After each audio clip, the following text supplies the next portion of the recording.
Құрметті сот, біздің әріптестерімізге сіз қазір айтып отырсыз, толығымен жарияласын деп, бірақ та сіз бізге керек бет 38-39 дейсіз. Сол себепті, құрметті сот, жәбірленуші тарапына толығымен, яғни 20 бетті сотта жариялауды міндеттеуіңіз. Жәбірленушінің өкілдері өткен сот отырысында да, кешегі сот отырысында мен сұраған болдым, сот сұраған сізден. Толық мәтінді жариялап берсеңіздер, қайта-қайта қайтып келе бермейтінде осы сұраққа. Онда бізге іс материалын берсеңіздер? Береміз. Соға дейін, 32-ге дейін оқып шығыңызшы, мен ары қарай мен оқимын.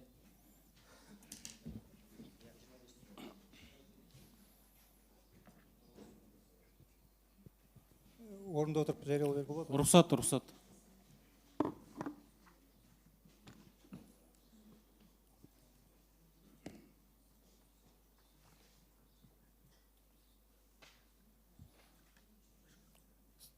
Айтыңыз, микрофон беріңізші. Құрметті сот, мен айтайын дегенімші, жәбірленушілердің тарапының адвокаттарына оқыған кезде қазір оқисыздар ғой, басынан, мысалы X кім, X бір кім басында айтып өтіңіздерші, өтініш. Біз оқыған кезде түсініп отырайық. Сосын нақты анықтап дауыстарыңыз шығарып оқыңыздаршы. Жақсы, мен осы бойынша айтып кетейінші, X кім, X1 деп, өйткені X1 деп отқан X деп отқан Нұрқияс. Мойындайсыз ба? Жоқ. Фамилия атын, есіммен емес. Илясов Нұрқияс. X1 деп отқан Шынасыл Абзал. X2 деп отқан Рузбакиев Улдаш. X3 деп отқан Қаскенов Арлан. X4 бізге белгісіз, еткені тергеу кезінде анықталмаған. Және U деп отқаның жақсы келді Дана, U1 деп отқан Нұрбекова Елмира. X5 бар ақа, Сакеев Равиль. Кеше өз достарын растады. Жалғастыра беріңіз.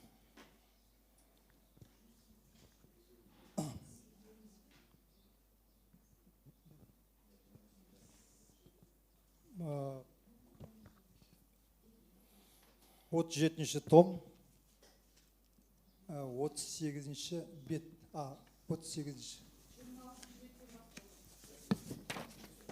Жоқ, ол 26-шы басын оқып берді ғой бәрін. Кешегі зерттеу бөліміне көштіңіз ғой, зерттеу бөлімі. 26-шы беттен бастап оқып берсек бола ма? Кеше оқыды ғой 26-шы беттен. Құрметті сот, мәтіні бар жерін оқуға болады ғой. Ана жерде қалған жерлері таблица, жаңа түсінік. Зерттеу бөлімін, зерттеу бөлім. Жақсы. Зерттеу бөлімнен бастай беріңіз ары қарай. Ана мәтіні бар жерден бастай. Сол. Құрметті сот, кешірім сұраймын, 26-шы бет деп айтып отырған біздегі бар танысқан құжат бойынша мәтін бөлігі 26-шы беттен басталады. Сол себепті 26-шы бөліктен зерттелуден сұрап отырмын. Біздер сол мәтін бөлігін іздеп жатыр қоғаз. Көрсетіңізші 26-шы бетті. Сараптаманың 26-шы бетін айтып отырсыз ба сіз, Байымхан? Зерттелген фонограмманың анықталған мәтіні. Жоқ, бұл жерде шатасып тұрғаны бұл сараптаманың 26-шы бетін айтып тұрды, беті басқа ғой, 32-ші. Сараптаманың бетін айтыңыздаршы. Сараптаманың беті 26-шы бет. Дұрыс. Жалғастыра беріңіз. Сол 26-шы беттен ары қарай. Мәтіні. Рұқсат ба? Соны оқиық онда. Рұқсат. Нөмір 1. Зерттелген фонограмманың анықталған мәтіні. Компакт диск 100, 323, 50, 5920 MP4 дыбыстық файлда. Шамамен 0 секундтан басталады. 1 минут 0 секунд аяқталады. Ұзақтығы шамамен 1 минут 00 секунд. X, яғни Нұрқияс. Шетінен жүгіріп барып мылтығын ұстайын деді де, анау жұлып алды. Да. Мына жерде болған сөздерді мен жіберіп отырам. Құлап қалды. Анау құлап қалды. X1. Ракош бар ғой. X. Ракош па? X1. М. X. Соның өзім де, мен де жүгірдім. И бір алдымнан бір қатын шығады ғой. X1. Ол негізі үшінші. X. Менің балам дейді. X2. X. Кешірші, менің балам ол дейді. Де, ол сол қатынды ұстап алдым да. x1 па или ракош, сол біреу артқы жақпен x, сол қатынды мен ұстап аламын да бүйтіп ах боғау сөз боқтадым, нақ дедім, балам менің, ол менің балам, менің туған балам, нақ. X1, ана қызды былайынан ұстап алғансың ғой, X, боғау сөз өткізіп тура, X1, я, сол, уды өтқанымызда ана, келеді жанымыздағы, навигаторында осы X, A, түсініксіз, X, равильдің өзі, күлкі, түсініксіз, мен бәрін естіп отырмын, X, аузы, аузынан бұра-ұрамын қазір, фонограмма аяқталды. Келесі екінші, зерттелетін фонограмма анықталған мәтіні, компакт диск 1003-23-51-59-21 MP4 дыбыстық файлда. Шамамен 0,1 секундтан кейін басталады, шамамен 1 минут 00 секунд кейін аяқталады. Ұзақтығы 59 секунд. X, менің жан досым ол. Y, жарайды, жан досың, маған ешкім емес қой ол. X, саған ешкім емес енді. Түсініксіз. X1, анау хабан келесіп келе жатыр ма? Арлан. X2, жоқ, келе жатқан жоқ. X1, X3, қалып кетіпті ғой екеуі де. X1, хабанды көт, ана хабан жолды білмейді. Y, қайда путевкаң? X, путевка ол. X1, Равель біледі ғой, бірақ жолды. X, жоқ, білгенде жоқ. Күтейік. X1, Арлан, ананы көт. X1, Арлан. X3, все. X, сука. Боғау сөз. X3, жоқ, просто интерес қуалап жүрдік қой біз. X, сен, менің атым Шерзат. Звондадыңдар. X3, жоқ. X2, братанға звондайық па? X, жігітше, говорите жігітше. X1, жігітше жүршей, братан. X2, Арланға звондай. Ой, братанға звондайық деді Арлан. Сосын звондадық, типа, айтайық та мынау жақта шу болып жатыр дейді де, звондадық сізге, сіз айттыңыз. X, жігітше, X2, жігітше, X3, жігітше, сізге мен даже Нұрқиясаға фонограмма аяқталды. Келесі, үшінші зерттелетін компакт диск 00 секунд, 1003-23-52, 59-23 MP4 дыбыстық файлда. Шамамен 00 секунд кейін басталады, шамамен 1 минут 00 секунд кейін аяқталады. Ұзақтығы шамамен 1 минут 00 секунд. X3, братан деп обращение ұстадым ғой сізге. X1, негізі бүгін попадать ететін. Нұрик бұлар емес, аналар еді ғой, шешесін негізі, X, енді болды, сен. Y, қайсысы мұна арттағылар ма? X, қойшы, боғау сөз, родной, қойшы, боғау сөз. X1, келді ме? X3, жоқ қой. X, боғау сөз, шешеңді аузынан ұрып. X1, мылтықты қалай алып шықты, мен түсінбей қалдым. X1, анау қашып кетті ғой негізі. X, қашты, X1, нақ. Y, сен жүгіріп барып ұстап алдың ғой. X, енді қараш енді, абзик, қара енді сен. Сен түсініп тұрсың ба? Что почем? Біз Елдібайдан шықтық қой. X1, X, X1, X, шыққан моментте ол шықпай жатсаң тема болады. X1, X, Нұрбол айтып отырды. X1, X, білесің ба? X1, білемін, X, братанның енді литературалық сөз көтін айырып. X1, сосын ана азы звондады, мен саған айттым, кеттік. X, сосын мен тұрдым да, ішіп отырдым да, мен Нұрбол қайда деп едім, кетіп қалды деді. Сол Нұрбол барды да, Нұрбол потом Шыңғысқа звондапты, осындай жағдай болып жатыр. Мен жетіп қалдым. фонограмма аяқталды. Келесі. Номері 4. Зерттелінетін фонограмманың анықталған мәтіні. Компакт диск 1003 23 53 59 24 MP4 дыбысты файлда. Шамамен 0,1 секунд кейін басталады. Шамамен 1 минут 00 секунд кейін аяқталады. Ұзақтығы шамамен 59 секунд. X. Сосын біз кеттік. Кеткеннен кейін дальше больше енді өзімізбен ғой тыныш жерде отыратын едік біз ше. X1 я. Дальше больше акимат жаққа барып тұрамыз дегенбіз негізі. X я болғау сөз. Акимат жақтың алдына барып ішіп тастайықшы деген әңгіме болды ғой. X1 біраз болды, ішпеген деген сияқты. X дұрыс па? Я акиматтың алдында отырып ішпегенге біраз болды. Сол акиматтың алдына қарайтай енді кеттік. Сонымен звондайды. X1 сол жаққа келіп, мен келсем кипіш болып жатыр уже. Жоқ асықпай. X олар уже жан жағын бәрін шақырып алған ғой, көрдің бе?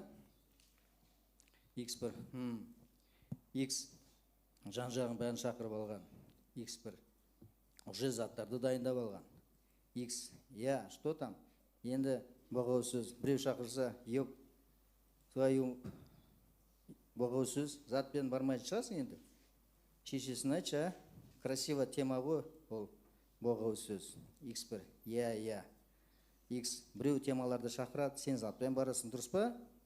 Атта базар жоқ. До конца аталмапты. Боғау сөз енді айырылып қалды. Фонограмма аяқталды. Келесі. Номер 5. Зерттелінетін фонограмманың анықталған мәтіні. Компакт диск 1003 23 54 сызықша 59 30 MP4 дыбыстық файлда. Шамамен 00 секунд кейін басталады. Шамамен 59 секунд кейін аяқталады. Ұзақтығы шамамен 59 секунд. X1 талып қалды нақ. Өздерінікін алып алды да, енді мына дұрыс па енді солардікі? X3 дұрыс емес қой. X2 жоқ. X аналарға. X1 номер жоқ. Я звондайтын, я ешкімде. X2 телефон. X1 қазір тұра тұр. Шу. X1 не істеп отырсың? Шу. Игорь, саусағыңды тықта, құсып алшаңшы. Соған құсасын, качать етеді. X1, X3, ау. X1, светтерді өшіп тасташы. X, светті өшіші, я. X3, все. X, телефонды қосайын, номер жазып алшы. X3, жазып алшы. X, елка. X2, ау, брат. Фонограмма аяқталды. Номер 6 зерттелетін фонограмманың анықталған мәтінін. Компакт диск 1003 23 55 сызықша 59 31 MP4 дыбыстық файлда. Шамамен 0,2 секунд кейін басталады. Шамамен 1 минут 00 секунд кейін аяқталады. Ұзақтығы шамамен 58 секунд. X. Паника етпеңдерші, нах, я. X1, я. X. Жеп көремін паниканышы. X1, спокойно. X2, жоқ, нормально. X1. Боғау сөз, паника ұстап жатыр, нах. X. Боғау сөз, паника болып жатыр. X1. Боғау сөз, паника ұстап жатыр. Пен аза. X. 705, X2, 705. X. 676, X2. X1. Есікті жапшы, нах. X. 72, 70. X2. Звондай берейін ба? X. WhatsApp-пен звонда. Есіктің тарсылына ұқсас дыбыс. X2. WhatsApp-пен ба? X. Аха. Ауының дыбысы. Шу. Түсініксіз. X. Немене дейді аналар? X2. Брат. Түсініксіз. X3. Шошып кеттім ғой, ё-майо. X2. Сос. Это служба поддержки. X. Өшіп тұр. X1. Арлан. Елка. Ауыздарыңнан ештеңе шығып кетіп жүрмесін. Жарайды ма? X2. Жоқ, братан. X1. Вообще көрмедіңдер, вообще ештеңені. Фонограмма аяқталды. Нөмірі 7 зерттелінетін фонограмманың анықталған мәтіні. Компакт диск 1003 23 56 сызықша 59 32 MP4 дыбыстық файлда. Шамамен 0,2 секунд кейін басталады. Шамамен 59 секунд кейін аяқталады. Ұзақтығы шамамен 57 секунд. X1 өшіріп тастадың ба? X2 иә өшіріп тастадым. Түсініксіз. X2 сен де ұстап жатыр ма сет? Y жоқ, сет ұстап жатқан жоқ мына жерде. X2 сол билайын сет. X1 ана пешкаңды өшіре саласың ғой деймін. X3 сет бар ғой. X1 көтеріп жатыр арақты. Y Кумаш Абзал. X мен тендерден путевка ұтып алдым. X1 Грузияға кеттік. Грузияға. Y Грузияда депорт қой. X1 путевка ұтып алып, Y Грузияға кіргізбейді. X1 депорт. Неге депорт? 7 жылға ма? Y жоқ, жылға, 3 айға. X1 Асияға кетеміз онда. X осы жерде не алып негізі ше? Y X в общем білмейді ол. X3 X3 диктуй. X2 705. Y X2 676.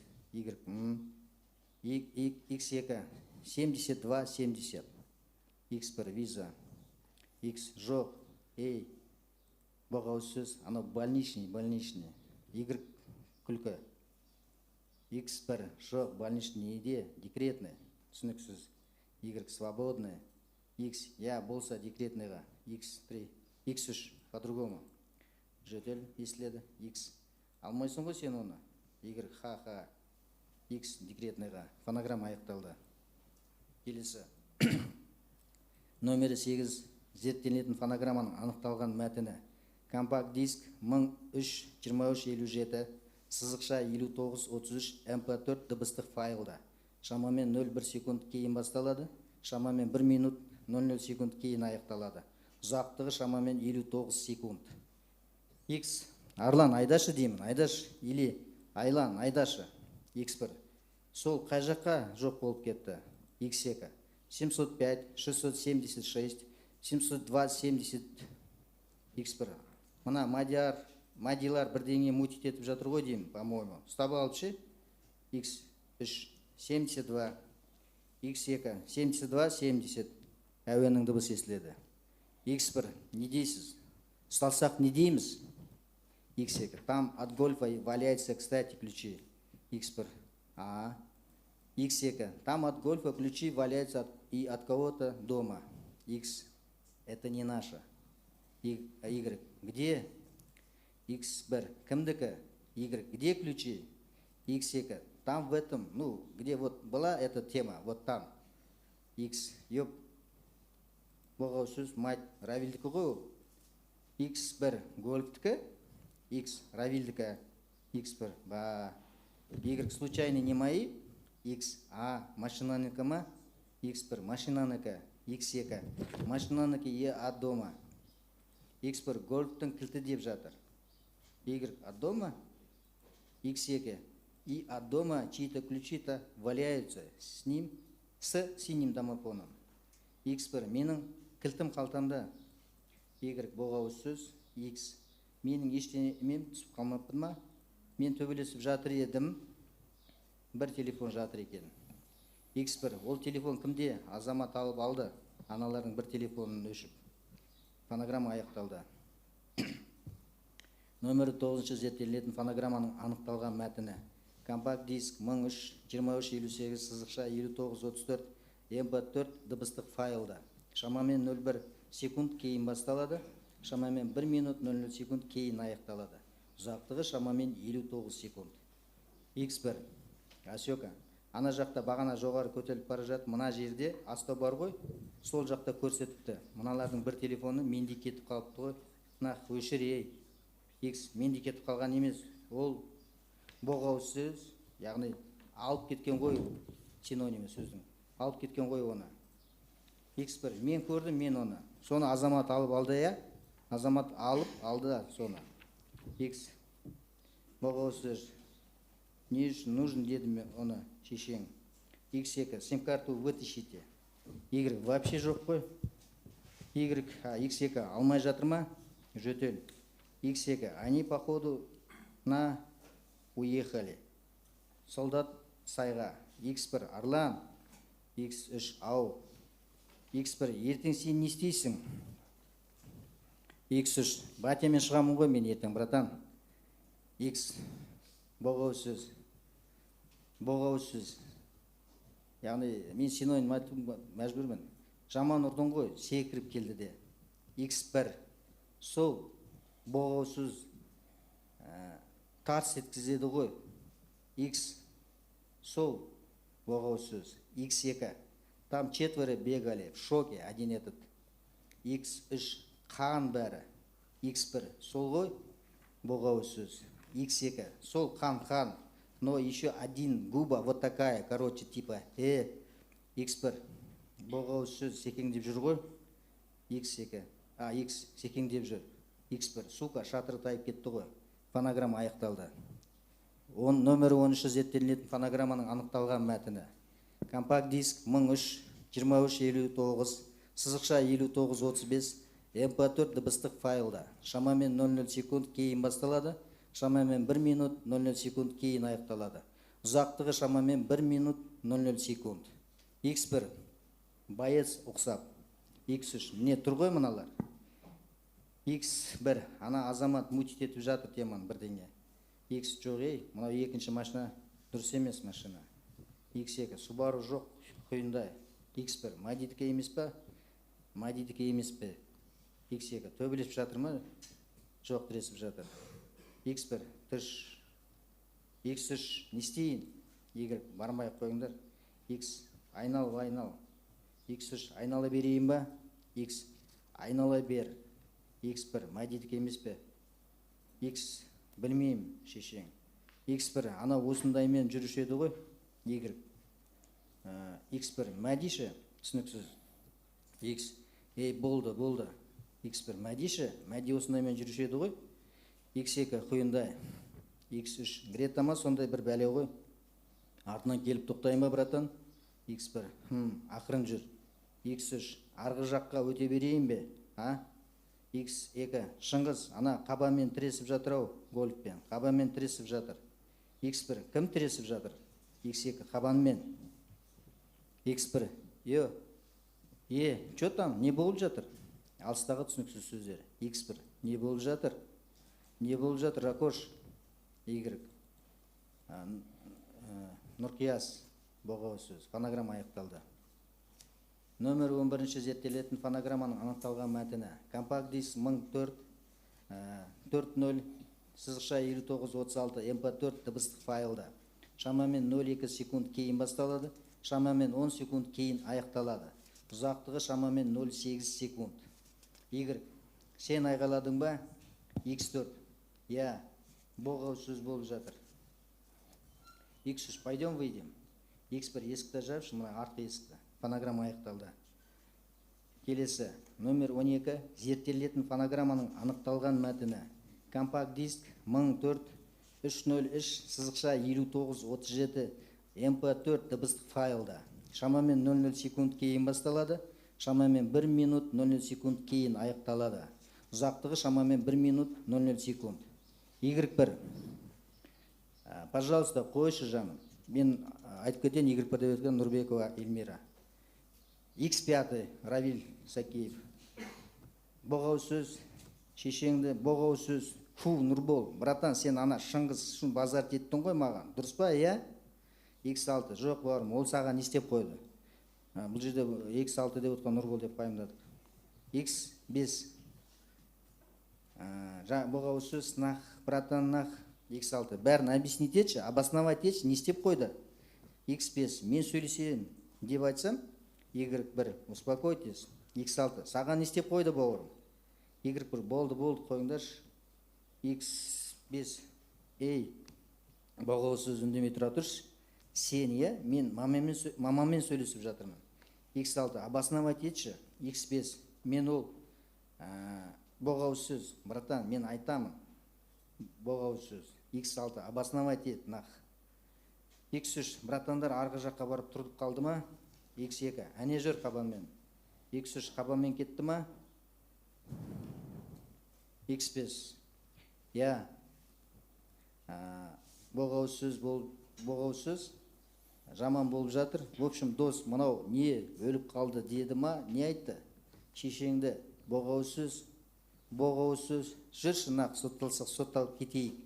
Шешесін боғау сөз нақ. X3 нормально деп тұр еді ғой, X5 маған бір ауыз мынаны боғау сөз мен, брата, мен ана, мен саған айтайыншы, Y1 нормально болады. X5 дос, мен ана шыңғысты бар ғой, бір жерін боғау сөз мен саған айтайын. Маған боғау сөз, мен мамамен сөйлесіп жатырмын, қойшы десем, боғау сөз анау мынау деп тұр ғой маған. Далбойып, мал, айтшы, нақ, фонограмма аяқталды. Номер 3 зерттелетін фонограмманың анықталған мәтіні. Компакт диск 14-304, сызықша 5938, MP4 дыбыстық файлда. Шамамен 00 секунд кейін басталады, шамамен 1 минут 00 секунд кейін аяқталады. Ұзақтығы шамамен 1 минут 00 секунд. X2. Қазір братан, ана жақта мынаны қазір қалдырамыз машинаны, Нұрқияс аға. X5 қайда? Нұрқияс қайда? X2 машинада. X3 мына машинада келе жатыр, қабанда келе жатыр. X5 боғау сөз. Тоқташ ана, бір жерін шығарамын. Шыңғыс шешеңді. X2 қазір ана жақта братан, ана жақта күтіп жатыр ғой просто. X5 боғау сөз бар ғой, боғау сөз. Жаным, мен қоям, бірақ сен, мен саған. Навигатордың дауысы шығады. X5 араласпашы. X3 Нивадан. X5 жаным, мен саған айтайыншы, болды. Араласпа деймін ба, мен саған араласпа деймін. Бер, араласпа сен, жарайды ма? Y1 үнсіз, түсініксіз. X5 когда я говорю тебе маған араласпа деп, араласпа, жарайды ма? Ты понимаешь, да? Мен саған араласпа, тып-тыныш отыр ба? Отыр бар деймін ғой, тып-тыныш отыр, болды. Сен мені ажыратпашы бәрімен. Түсініксіз. X5 нервыма тимей. X6 тиран екенсің ғой кәдімгідей. Тиран екенсің. Сен кәдімгідей, боғаусыз бол. Фонограмма аяқталды. Номері 14 зерттелетін фонограмманың анықталған мәтіні. Компакт диск 14-005, сызықша 5939, MP4 дыбыстық файл. Шамамен 00 секунд кейін басталады, шамамен 1 минут 00 секунд кейін аяқталады. X5 ашшы мынаны. Y1 X5 мен саған ұрсам, немесе мына жақтан шықсаң, қазір мен саған ұрсамын. Жігітше айтып тұрмын мен саған. Отыр осы жерде. Есіктің тарсылына ұқсас дыбыс шығады. X2 боғау сөз. Жаман болып жатыр ғой. Боғау сөз. Y1 боғау сөз. Да? X2 әрекеттері болып жатыр ғой. Күлкі. X2 Y1 боғау сөз, да? X2 нет, нас позвали, мы приехали. X3 через 2 года женюсь, вообще дома сидеть буду. Y1 боғау сөз. Если вы что за, я на вашем месте боғау сөз сюда приехала. X2 жоқ, нам братан позвонил, и мы не знали эту тему. X3 жоқ, просто братан звондады. Y1 нахер вам это надо было? X2 а вы там были, когда дрались все? Y1 да. X2 а кто ствол двустволку достал? Y1 какой-то мужик, короче. X2 из них или? Y1 их. X3 из наших или не из наших? Y1 не из наших. Не, из наших вообще не было. X2 боғау сөз. Это двустволка где? Y1 там где-то валяется. X3 магазин жақта ма? Y1 X3 лақтырып жіберді, просто? Y1 X3 боғау сөз анау. Y1 короче, он достал эту дулу. Фонограмма аяқталды. Номер 17 зерттелетін фонограмманың анықталған мәтіні. Компакт диск 14-0008, сызықша 5954, MP4 дыбыстық файл. Шамамен 00 секунд кейін басталады, шамамен 1 минут 00 секунд кейін аяқталады. Ұзақтығы шамамен 1 минут 00 секунд. Y1 столку целился на нас, типа, шешесін бұғау сіз кім не депші, короче, x2, ну, y1. И тут все, толпа налетела, короче, вот, x3. Ну, по сути, бұғау сіз картина-то, да? Двое лежат на полу, нету на бұғау сөз никого, y1. Бұғау сөз реально, да? Так посудить, если да, x2. Мы приехали же туда. Y1. Но на самом деле, короче, они вначале стояли толпой, мы подъехали к магазину, люди стояли, пацаны стояли толпой возле магазина. X2. Вы на кабане приехали? Y1. Да, на кабане мы подъехали, две машины мы подъехали, короче. Они стоят толпой там, что-то сөйлесіп жатыр, анау, мынау. Мы, получается, с подругой, с моей зашли в магазин. Так, я говорю, темекі сатыңызшы, а он такой стоит. Все, шығыңдар, мен қазір пистолет алып шығамын дейді де. Мы такие не понимаем. Ладно, дедік те шығып кеттік енді. Может, ана кісілерге бірдеңке, может, они напали на него, может. Сондай жағдай болып жатыр шығар деп шықтық. Фонограмма аяқталды. Номер 18 зерттелетін фонограмманың анықталған мәтіні. Компакт диск 14-30-59-43 MP4 дыбыстық файл. Шамамен 0,2 секунд кейін басталады, шамамен 58 секунд кейін аяқталады. Ұзақтығы шамамен 56 секунд. Y1. Стояли, короче, и тут бір кезек қарасақ, короче, ана кісі именно магазинде кісі, который в магазине. X3 кісі дегенде ол бала ғой, жас бала. Y1. Ол жоқ. X3. Он бордовый, да, көпте? X2 жоқ. Y1 жоқ, үлкен кісі. X2 кассир, брат, дядка. Y1 кассир, X2 аға. Y1 кассир, дядка. X2 такой пухленький чуть-чуть. Y1. Да. Ол шықты да, короче, бүйтіп, шешесін, бұғау сіз, қазір барлықтарыңды атамын, бұғау сіз дейді де. И біздікілер уже, в смысле атсаң, ата бер, давай, аға, ата ғой, давай, без проблем дейді де. И мы стоим такие, бұғау сіз, нифига себе деп. Но он такой, қазір атам. И тут раз толпа так разбежалась, прикинь, разбегается. Телефонның сигналына ұқсас дыбыс, Y1. И тут хрен пойми, блин. Бұғау сөз, кто-то выбегает, короче, ана мылтықпен шығады, атады ше, 2 рет аспанға атады. Қазір секунду, алло, ау, алыстағы түсініксіз сөздер, Y1. Аха. Келесі 19-шы зерттелетін фонограмманың анықталған мәтіні. Компакт диск 14-00-10-59-44 MP4 дыбыстық файл. Шамамен 00 секунд кейін басталады, шамамен 58 секунд кейін аяқталады. Ұзақтығы шамамен 58 секунд. Y1. Телефонмен сөйлес. Барайын ба сол жаққа? Y2. Жоқ, отыра бер.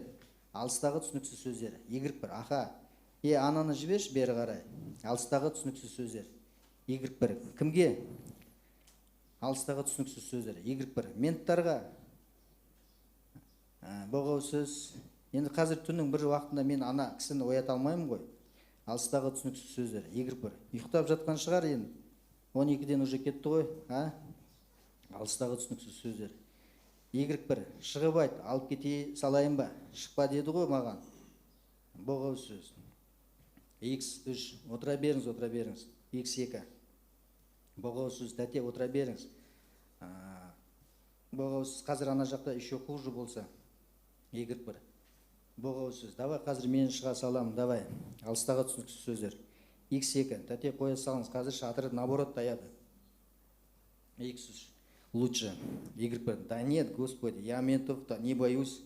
X2. Это менты, что ли? Y1. Да, обычно менттар ғой. X3. Идем. Бұғау сөз. Бізде шығайық енді. Бұғау сөз. Не отырамыз ба? Фонограмма аяқталды. Номері 20 зерттелетін фонограмманың анықталған мәтіні. Компакт диск 14-02-01-59-45 MP4 дыбыстық файл. Шамамен 00 секунд кейін басталады, шамамен 59 секунд кейін аяқталады.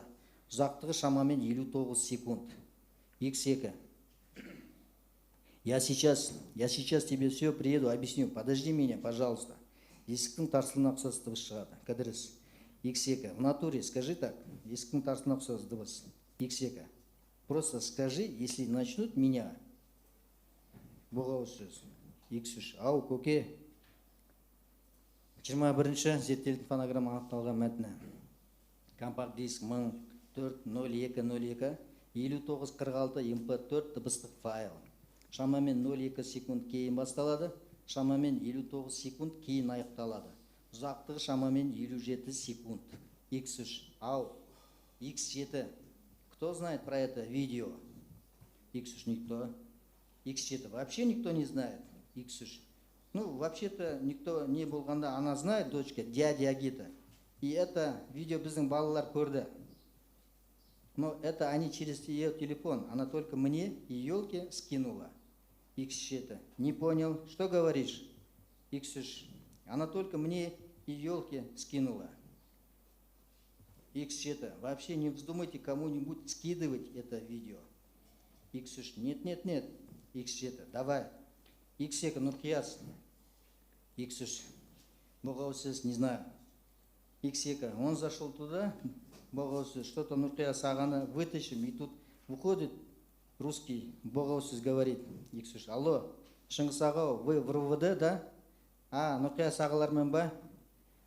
Сөйлесу керек еді сізбен. Просто возможность болып тұрса сізде.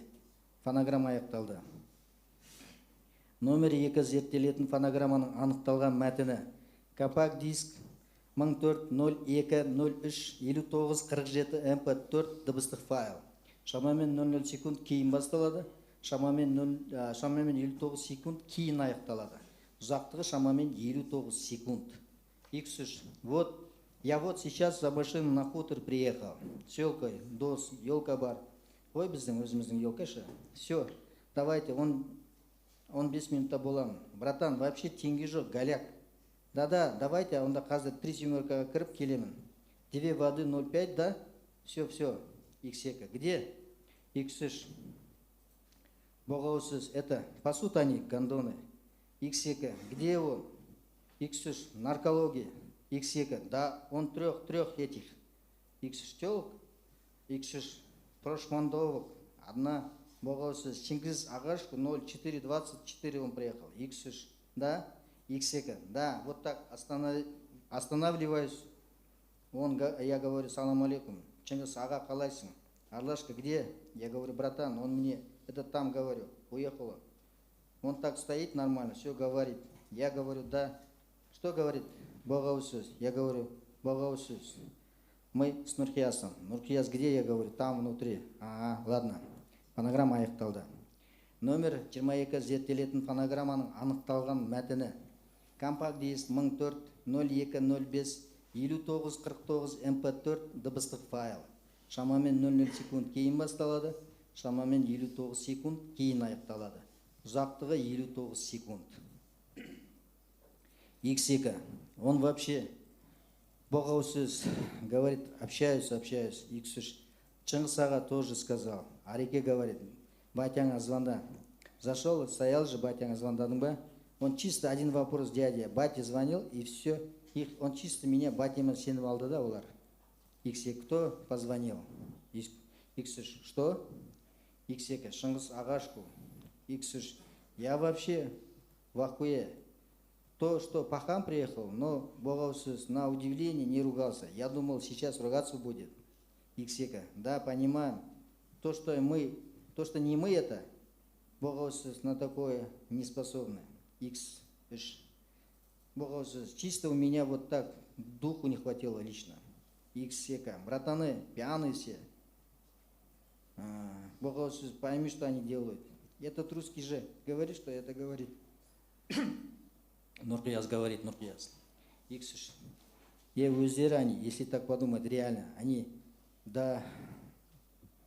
допрыгались уже. X2.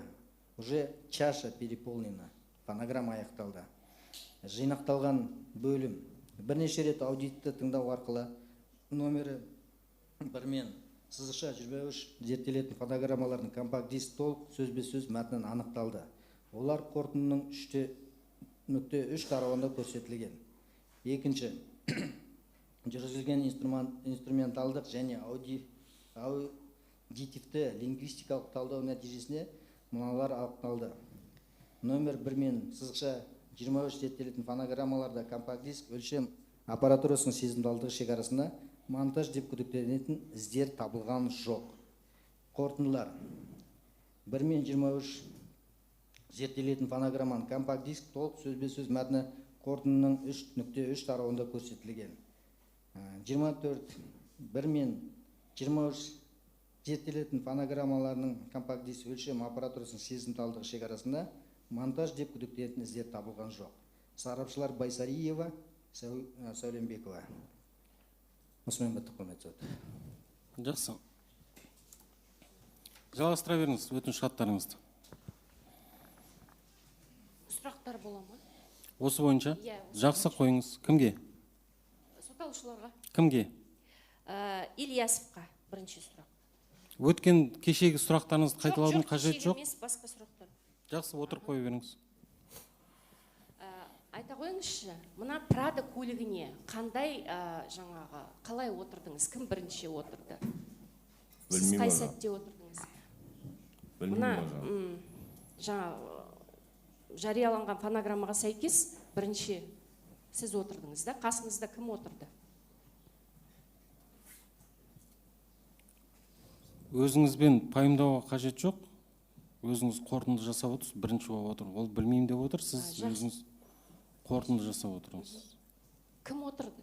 Сіз қай сәтте отырдыңыз, кіммен отырдыңыз? Білмеймін деп жауап бердім. Келесі сұраңыз. Қасыңызда қыз болды ма отырғанда? Білмеймін. Дана болды, Дана отырды. Оқып берді оған. Так, сосын мына сіз жаңа қандай сөздер айттыңыз, сіз өзіңізді жаңа танып тұрсыз ба?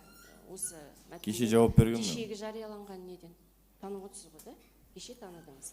Енді мына дальше больше деген сөздерді қалай түсіндіре аласыз? Не деген ол сөз? Дальше больше деген.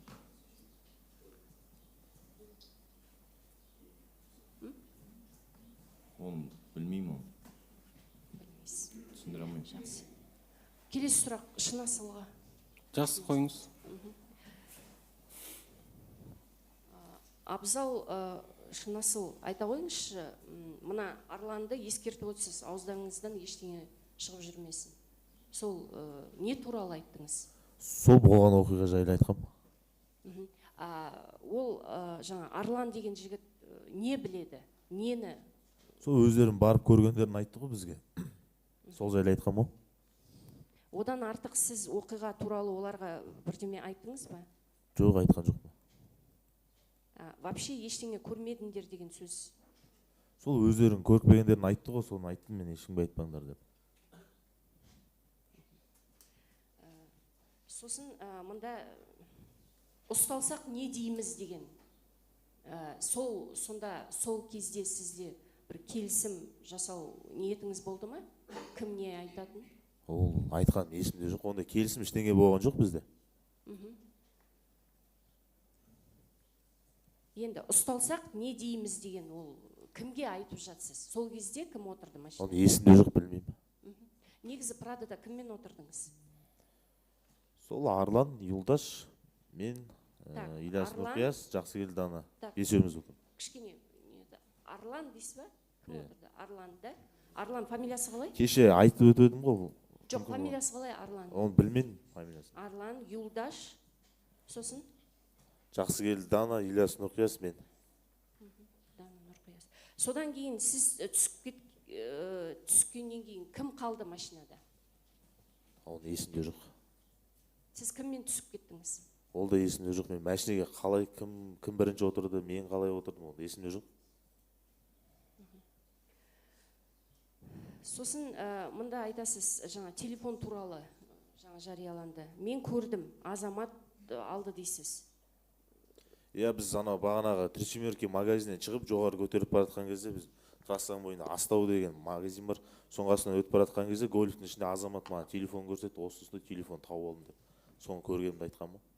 Азамат ол телефон туралы сізге бірдеме түсіндірді ме? Жоқ, магазин жақта бір телефон жатыр екен, кімдікі екен мына деді. Соны мен мән берген жоқпын. Жақсы. Келесі сұрақ Сакеевке. Қойыңыз. Сакеев, айта қойыңызшы, мына Прадаға қай сәтте міндіңіз, отырдыңыз, қай кіммен?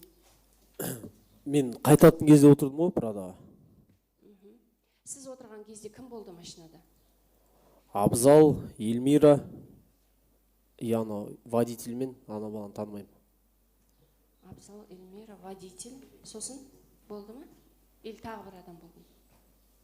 Жоқ, Абзал, или Нұрқияс болды. Жоқ, Абзал болды мен қайтқан. Абзал, Эльмира, и ана Арлан мен ана баланы танымаймын. Абзал болды ма, Нұрқияс болды ма? Нақты айта аласыз ба? Абзал болды, Абзал. Қайтатын кезде. Нұрқияс болған жоқ. Нұрқияс кабанға отырып кетті. Эльмира, сосын жаңа жүргізушісі. Иә. Үшеуіңіз болдыңыз ба? Бесеуміз. Бесіншісі кім? Сұрамай-ақ өзіңіз жауап бере беріңіз. Жауап бердім ғой. Бесіншісі кім? Танымаймын деді ғой. Абзал, мен, Эльмира и ана водительмен жанындағы дос баласы. Жанындағы дос. Иә. Жақсы. Тыныш. Сіз отырған кезде ол кісілер уже отырды ма, әлде сізбен біреу бірге отырды ма? Эльмира бірге отырды ма? Олар Эльмира мен бірге отырды. Сосын Нұрқияс пен кім кабанға отырды ғой, Дана. Сол кезде. Жақсы. Так, сіздің сөздеріңізге келейік та. Өліп қалды деді ма, не айтты? Сол не туралы әңгіме, кімнен естіді? Маған соны айтып өттім ғой, маған звондап айтты бірінші.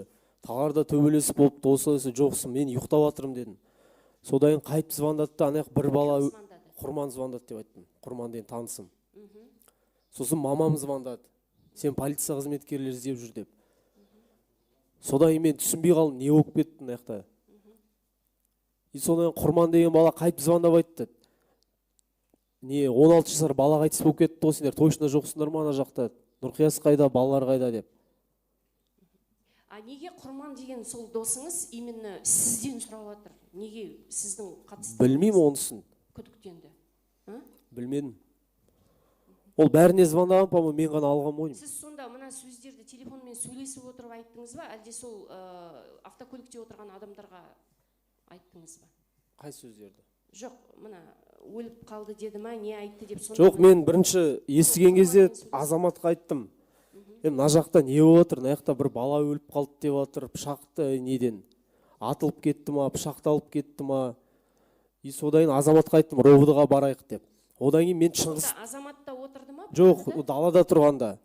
Ол кезде Прада болмады, олар кетіп қалған. Сосын Шыңғыспен ерегесіп қалдым. Сол жерде. И соны отырғаннан кейін, Прадаға отырғаннан кейін Нұрқиясқа айттым, мен не болып отыр, жүр барайық деп. Жақсы.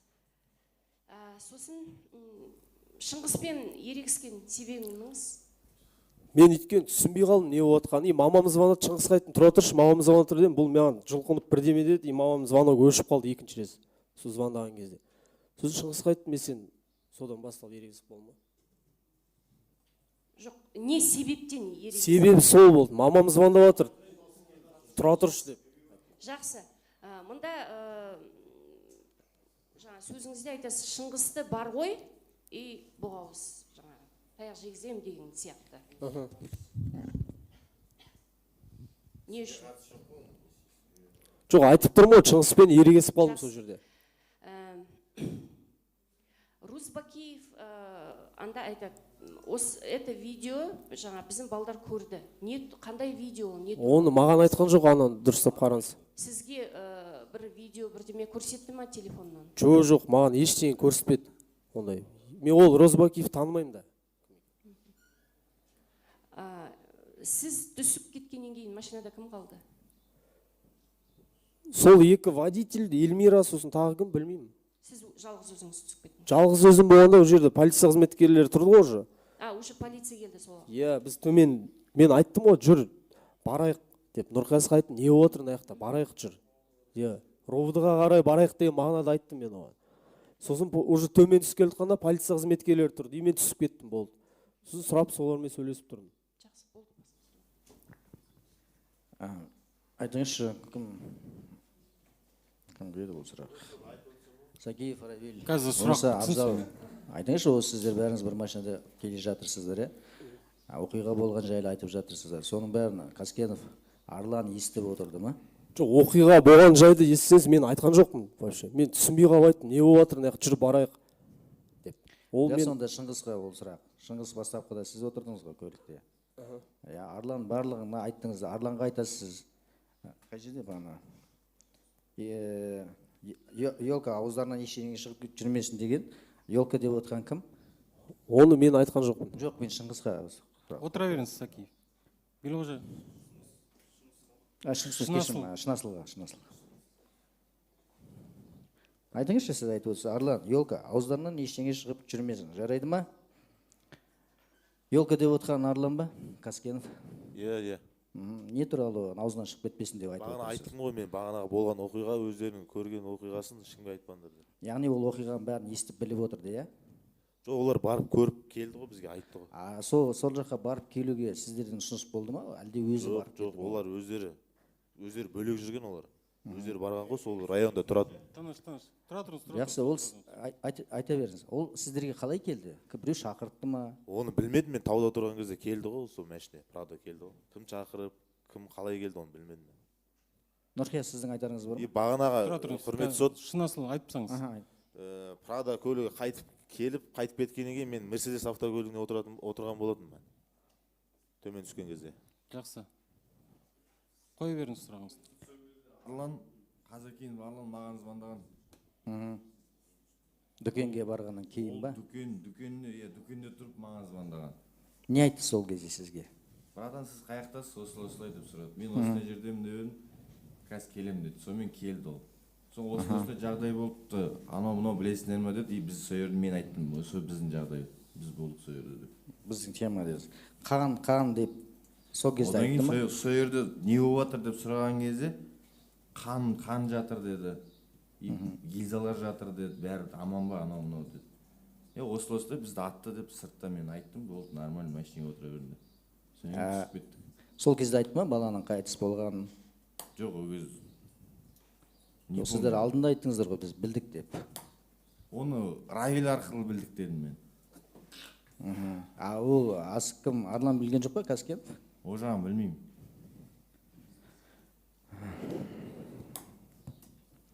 Енді сізге де сол сұрақ, яғни сіздің бағана айтып отқан оқиғаларыңыздың бәрін Каскенов Арлан біліп отырды, иә?